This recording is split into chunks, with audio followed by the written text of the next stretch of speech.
जय हिंद दोस्तों, मेरा नाम है हेमराज और आप देख रहे हैं talk with Hemraj YouTube channel. तो दोस्तों, आपके लिए सबसे बड़ी खुशखबरी आ गई है।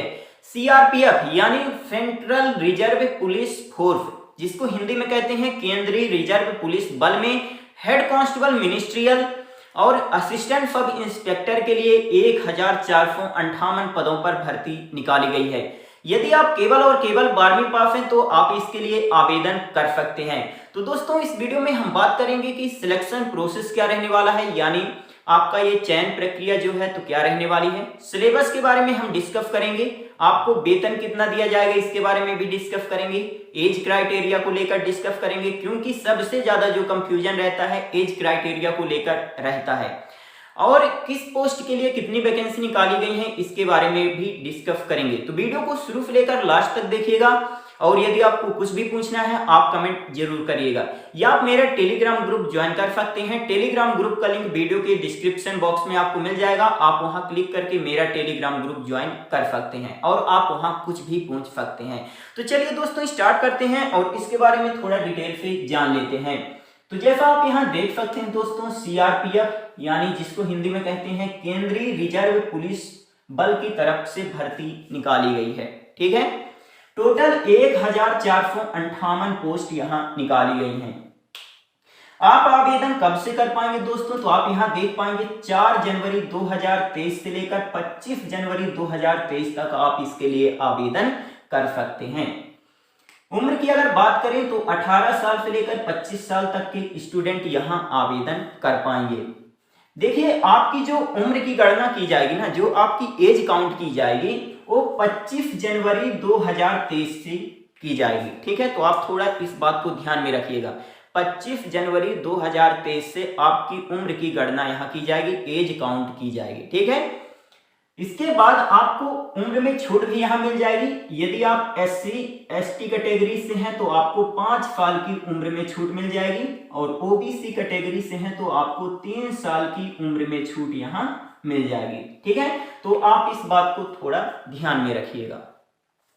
इसके बाद फीस के बारे में बात कर लेते हैं। तो देखिए, जनरल OBC या EWS कैटेगरी से जो स्टूडेंट हैं तो उनकी फीस 100 रुपए लगेगी, और यदि आप SC ST कैटेगरी से हैं तो आपकी फीस 1 भी रुपए नहीं लगेगी, आप निःशुल्क आवेदन कर सकते हैं। इसके बाद कैटेगरी वाइज पोस्ट आप यहां देख पाएंगे। ASI स्टेनो यानी असिस्टेंट सब इंस्पेक्टर स्टेनो की पोस्ट निकाली गई है। टोटल 143 पोस्ट हैं, 143 पोस्ट हैं, जिसमें से जनरल कैटेगरी के लिए 58 पोस्ट हैं, EWS कैटेगरी के लिए 14 पोस्ट हैं, OBC के लिए 39 है, SC कैटेगरी के लिए 21 है और ST कैटेगरी के लिए 11 पोस्ट हैं। ठीक है, तो आप इसका थोड़ा स्क्रीनशॉट ले लीजिएगा। तो यदि आप केवल और केवल 12वीं पास हैं तो आप आवेदन कर सकते हैं, और साथ में यहाँ पास स्टेनो मांगी गई है। अब देखिए, स्टेनो में आपका क्या क्या होगा। एक तो आपका डिक्टेशन होगा और दूसरा ट्रांसक्रिप्शन होगा। डिक्टेशन कितने का होगा, 10 मिनट का होगा, जिसमें आपकी स्पीड 80 वर्ड पर मिनट होनी चाहिए। ठीक है, और ट्रांसक्रिप्शन होगा इंग्लिश का 50 मिनट का और हिंदी का 65 मिनट का आपका ट्रांसक्रिप्शन होगा। ठीक है, तो आप इसको थोड़ा देख लीजिएगा। ओके, आपको वेतन कितना दिया जाएगा, तो देखिए 29,200 रुपए से लेकर 92,300 रुपए आपको पर मंथ वेतन दिया जाएगा ASI की पोस्ट के लिए। ओके, अब हम बात कर लेते हैं हेड कांस्टेबल मिनिस्ट्रियल की पोस्ट की। तो देखिए, इसी में सबसे ज्यादा पोस्ट निकाली गई हैं, 1315 पोस्ट हैं, जिसमें से जनरल कैटेगरी के लिए 532 पोस्ट हैं, EWS कैटेगरी के लिए 132 पोस्ट हैं, OBC कैटेगरी के लिए 355 पोस्ट हैं, SC कैटेगरी के लिए 197 और ST कैटेगरी के लिए 99 पोस्ट निकाली गई हैं। यदि आप केवल और केवल 12वीं पास हैं तो आप आवेदन कर सकते हैं, और साथ में आपसे यहाँ पास टाइपिंग मांगी जाती है। यहाँ पास मेरी बात ध्यान से सुनिएगा दोस्तों, यहाँ पास टाइपिंग में कोई सर्टिफिकेट नहीं मांगा जाता, सिर्फ और सिर्फ आपसे यदि टाइपिंग आती है तो आप आवेदन कर सकते हैं। ठीक है, सर्टिफिकेट की कोई भी जरूरत नहीं है। अब देखिए, आपसे टाइपिंग यदि इंग्लिश में आपसे टाइपिंग आती है तो 35 वर्ड पर मिनट आपकी स्पीड होनी चाहिए। ठीक है, यदि हिंदी में आपसे टाइपिंग आती है, टाइपिंग, तो आपकी स्पीड जो है तो 30 वर्ड पर मिनट होनी चाहिए। ठीक है, किसी एक लैंग्वेज में आपको टाइपिंग टेस्ट देना पड़ता है। यदि आप इंग्लिश में देना चाहते हैं तो इंग्लिश में, यदि आप हिंदी में देना चाहते हैं तो हिंदी में, ठीक है। किसी एक लैंग्वेज में आपको टाइपिंग टेस्ट देना पड़ेगा। तो यदि आप 12वीं पास हैं और साथ में आपसे टाइपिंग आती है तो आप आवेदन कर दीजिए। मस्त पोस्ट है, ठीक है, आप जरूर आवेदन करिएगा। ओके, आपको वेतन कितना दिया जाएगा? 25,500 रुपए से लेकर 81,100 रुपए आपको पर मंथ वेतन यहाँ दिया जाएगा। अब हम बात कर लेते हैं चयन प्रक्रिया यानी सिलेक्शन प्रोसेस के बारे में। तो थोड़ा आप यहाँ ध्यान से समझिएगा। पहले आपका फिजिकल होगा, इसके बाद जब आप फिजिकल क्वालिफाई कर लेंगे इसके बाद आपका रिटन टेस्ट होगा, ठीक है, आपका पेपर होगा। थर्ड नंबर आपका स्किल टेस्ट होगा। अब स्किल टेस्ट क्या है मैं आपको थोड़ा बता देता हूँ। यदि आप हेड कांस्टेबल मिनिस्ट्रियल की पोस्ट के लिए आवेदन करेंगे तो आपका टाइपिंग टेस्ट होगा, है ना, टाइपिंग टेस्ट होगा, यही आपका स्किल टेस्ट है, ठीक है। यदि आप एएसआई स्टेनो की पोस्ट के लिए आवेदन करेंगे तो आपका डिक्टेशन और ट्रांसक्रिप्शन होगा, है ना, यही आपका स्किल टेस्ट है, आपको क्लियर हो गया होगा। इसके बाद आपका डॉक्यूमेंट वेरिफिकेशन होगा और लास्ट में आपका मेडिकल होगा और फाइनल सिलेक्शन आपका हो जाएगा। ओके, अब हम बात कर लेते हैं कि रिटन टेस्ट में आपका क्या क्या होगा। आपका जो पेपर होगा उसमें किस सब्जेक्ट से प्रश्न पूछे जाएंगे। तो देखिए, मैथ से आपसे प्रश्न पूछे जाएंगे 50 नंबर के, रीजनिंग से प्रश्न पूछे जाएंगे 50 नंबर के, और हिंदी या इंग्लिश इनमें से किसी एक भाषा में आपको पेपर देना होता है, किसी एक लैंग्वेज में आपको पेपर देना होता है, या आप हिंदी चूज कर लीजिए या इंग्लिश, है ना।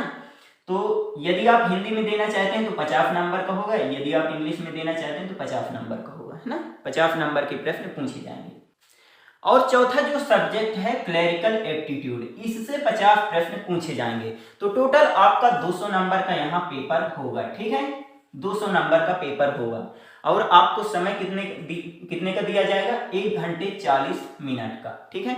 और आपका एक और पेपर होता है जो डिस्क्रिप्टिव होता है, जिसमें आपको पेन एंड पेपर से लिखना पड़ता है, एक ऐसे लिखना पड़ता है और एक लेटर, है ना, 25 नंबर का होता है आपका ये डिस्क्रिप्टिव पेपर, है ना।